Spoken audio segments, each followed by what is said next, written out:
అమ్మ, ద్వాదశ రాశుల వారు ఈ రోజు సులభంగా వారికి వారు చేసుకోగలిగే పరిహారాన్ని తెలియజేస్తారా? ఈ యొక్క మేషరాశి నుంచి మీనరాశి వరకు 12 రాశుల వారికి కూడా ప్రతిరోజులాగే ఎవరైనా సరే తమ తమ వ్యక్తిగత దైవాన్ని ప్రార్థించుకుంటూ రోజును ప్రారంభించుకుంటూ ముందుకు వెళ్తారు.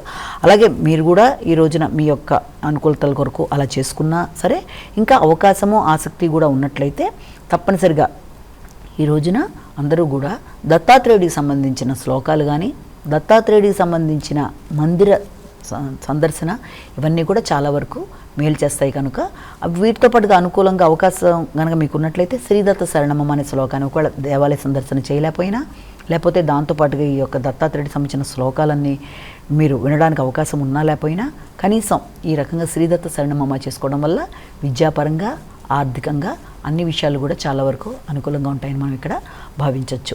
ఇక ఇవాళ నేటి వైశిష్యంలో భాగంగా కొంత క్లుప్తంగా కొన్ని విషయాలు చెప్పుకున్నట్లయితే, ఇవాటి నుంచి మనకి తీసుకున్నట్లయితే ఆషాఢ మాసం ప్రారంభమవుతుంది.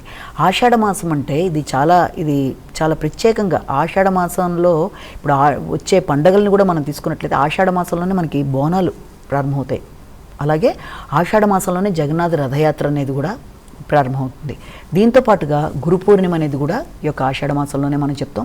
అలాగే చాతుర్మాస వ్రతాలు కూడా ఈ ఆషాఢ మాసంలోనే, సంకష్టార చవితి కూడా ఆషాఢ మాసంలో ఉంది. ఇవి మాత్రమే కాకుండా ఆషాఢ మాసంలోనే మనకి దక్షిణాయనం ప్రారంభం అవ్వడం అనేది, అలాగే ఆషాఢ మాసం అంటేనే దీన్ని మామూలుగా శూన్యమాసం అని చెప్తారు. అంటే ఆషాఢ మాసం అంటే ఇది వర్షాకాలంలో వస్తుంది కనుక ఈ సమయంలో ఎక్కువ మంది ఆడపిల్లలు అయితే ఎక్కువ మంది గోరింటాకులు పెట్టుకోవడం, లేకపోతే ఇదంతా దేనికంటే ఎక్కువగా దీనివల్ల ఏదన్నా క్రిమికీటకాదులు లాంటివి ఏదైనా ఉన్నా, అనారోగ్యాలు ఏదైనా ఉన్నా వాటిని అధిగమించడానికి అది చల్లటి ప్రదేశాల్లో తిరగడం వల్ల, వర్షాకాలపు వాతావరణం వల్ల, తేమగా ఉండే ప్రదేశాల వల్ల ఎక్కువ శాతం వ్యక్తికి ఈ రకంగా ఈ గోరింటాకు పెట్టుకోవడం వల్ల ఆడపిల్లలకి, కారులకి పసుపులు రాసుకోవడం వల్ల స్త్రీలకి చాలా వాటినన్నింటినీ పాటిస్తూ ఉంటారు.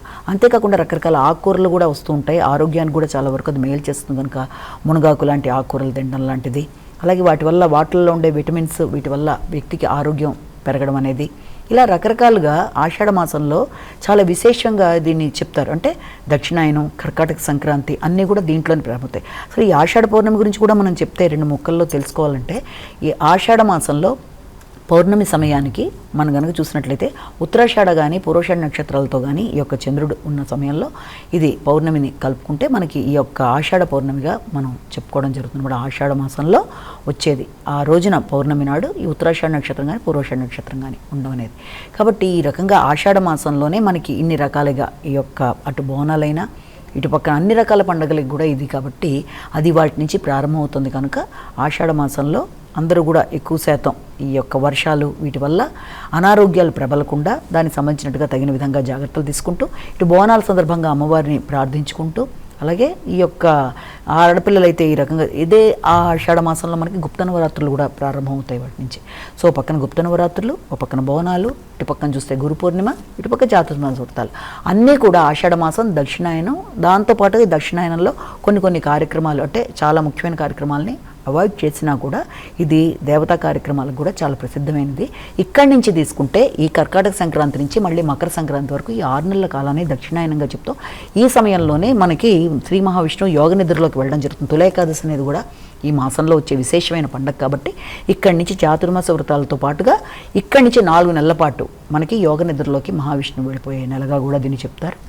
కాబట్టి చాలా విశేషమైన మాసంగా కూడా మనం ఈ ఆషాఢ మాసాన్ని చెప్పుకుంటాం. అది వాటి నుంచి ప్రారంభం అవుతుంది కనుక ఇదే ఈనాటి విశిష్టతలో భాగంగా మనం కూడా చెప్పుకున్నాం. నమస్కారం.